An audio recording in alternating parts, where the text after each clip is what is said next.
Le groupe de travail mondial sur la protection de l'enfance, l'organisme de coordination internationale pour la protection des garçons et des filles en situation d'action humanitaire, a produit une série de vidéos sur les standards minimums pour la protection de l'enfance dans l'action humanitaire. Ces standards minimums, les SMPE, ont été élaborés grâce à une vaste collaboration interagences. Ils ont été conçus dans le but d'être utilisés en parallèle avec le manuel SPHARE. Cette vidéo aborde le standard 10, détresse psychosociale et troubles mentaux. Pour consulter d'autres épisodes de la série, veuillez visiter le site internet du GTPE, cpwg.net/minimum-standard.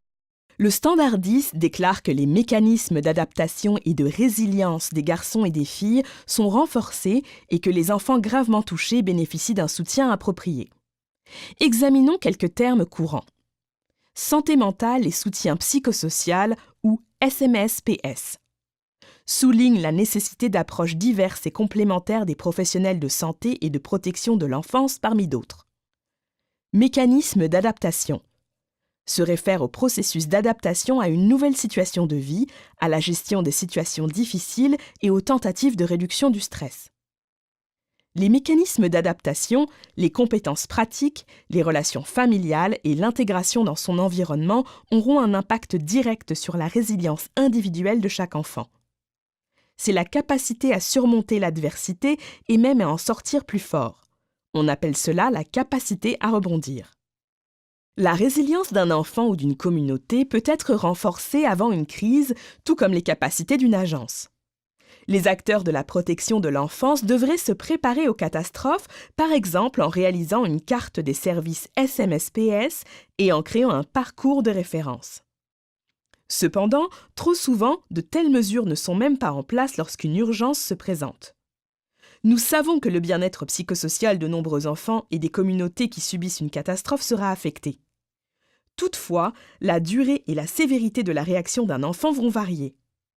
Ces écarts proviennent d'un certain nombre de facteurs, tels que son stade de développement, les mécanismes d'adaptation inhérents, le soutien familial, etc.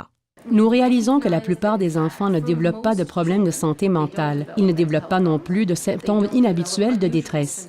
Bien sûr, ils développent certains symptômes de détresse pour lesquels nous sommes préparés parce qu'ils viennent de vivre un moment très difficile.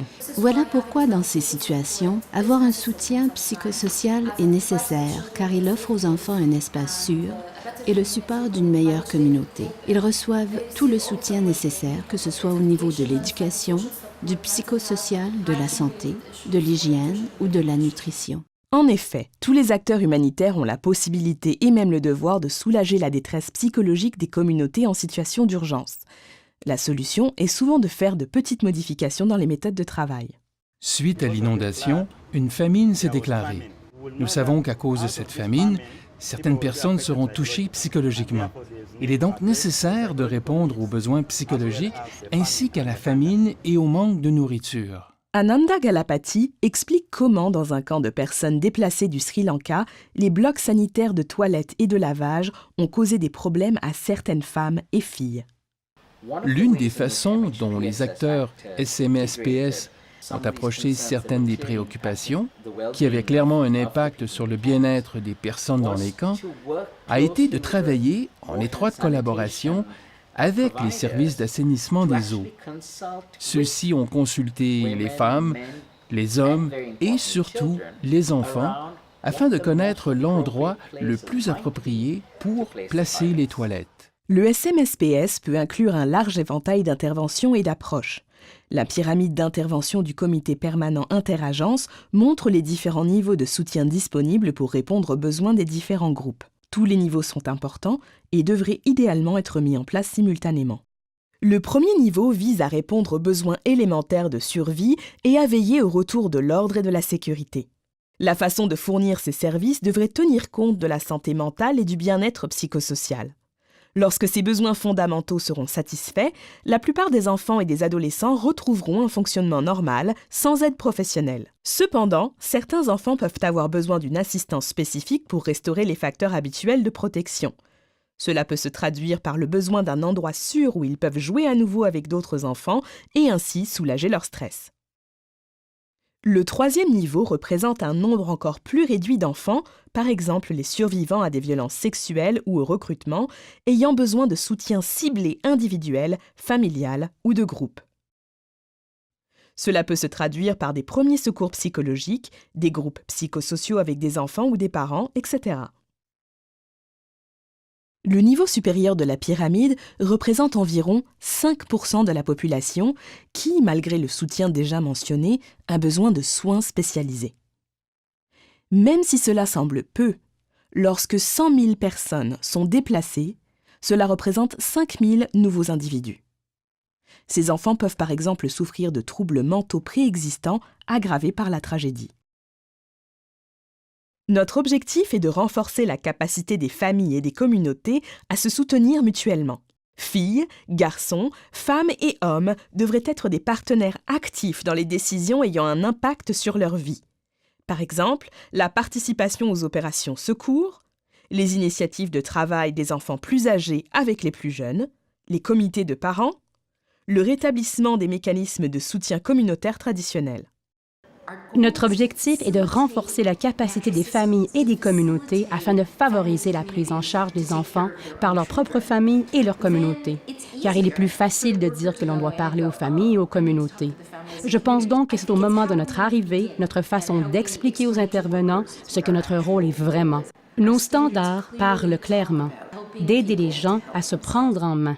Comme nous l'avons vu, les interventions SMSPS visent à renforcer la résilience et les mécanismes d'adaptation. Ces facteurs sont souvent difficiles à mesurer. Cependant, pour assurer une programmation de qualité, nous devons utiliser des approches rigoureuses de S&E, suivi et évaluation, et adopter des évidences basées sur les bonnes pratiques. Les éléments clés d'un bon programme de SMSPS sont tout d'abord que le programme soit élaboré en fonction d'une évaluation précise et systématique des besoins et des priorités pour les enfants de la communauté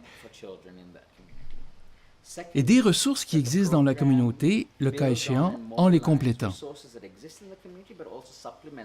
Tout programme a à prendre en compte le fait que les services et les soutiens doivent être durables.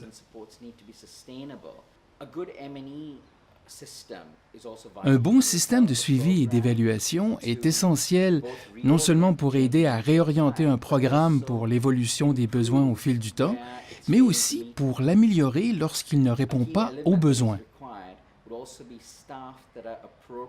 Un élément clé indispensable est le personnel, qui doit être suffisamment qualifié pour intervenir auprès d'enfants et de familles vulnérables. Ces ressources humaines ont également besoin d'un soutien technique et personnel afin de travailler dans des circonstances souvent très difficiles. Les enfants devraient être impliqués à toutes les étapes de notre travail, même en suivi et évaluation. Nous avons un processus de suivi et d'évaluation dirigé par des enfants dont la particularité est que dans le suivi de l'intervention, les enfants fixent leurs propres objectifs. Ils suivent les progrès de cet objectif du début à la fin. À la fin du module, les enfants évaluent la session et ses résultats, ce qu'ils ont appris, ce qu'ils pensent devoir améliorer et ce qu'ils pensent avoir réussi. Par exemple, ils ont pu suggérer que certains jeux ne sont pas adaptés dans notre contexte. Nous avons souvent du mal à reconnaître que nous, membres du personnel humanitaire, nous ressentons aussi une détresse psychosociale. Une surveillance régulière pour nous et nos collègues nous aidera à faire face et à poursuivre plus efficacement notre mission. Levez-vous chaque matin et réfléchissez à ce que vous pouvez accomplir aujourd'hui. Parlez avec vos collègues de ce que vous pouvez faire. Je pense qu'essayer de travailler seul est une erreur fréquente dans ce domaine. Il faut reconnaître le besoin d'être entouré de gens. Vous devez parler de vos difficultés car tout le monde rencontre les mêmes. Il faut faire partie de l'équipe. Il faut travailler ensemble pour gérer une situation très difficile. En résumé, la santé mentale et le soutien psychosocial devraient être des éléments à part entière de l'intervention humanitaire.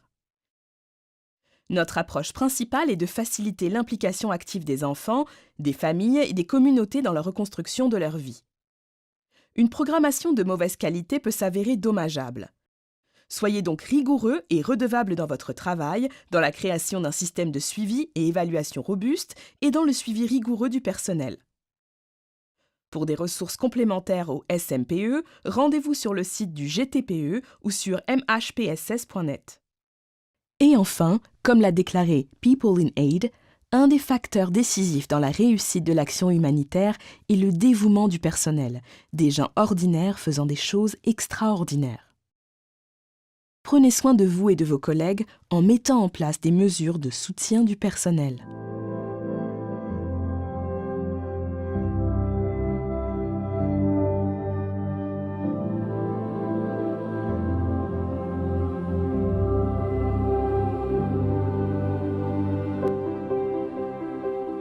D'autres épisodes de cette série se concentrent sur comment utiliser les SMPE et mettre en place des standards spécifiques aux besoins. Le GTPE fournit un soutien pour appliquer les normes, comme par exemple des rapports sur les standards visant à intégrer la protection de l'enfance dans les autres secteurs de l'aide humanitaire, des orientations sur la manière dont les agences peuvent les adapter au contexte, ainsi que des modules de formation. Pour davantage d'informations, veuillez visiter le site cpwg.net/minimum-standard et sur mhpss.net.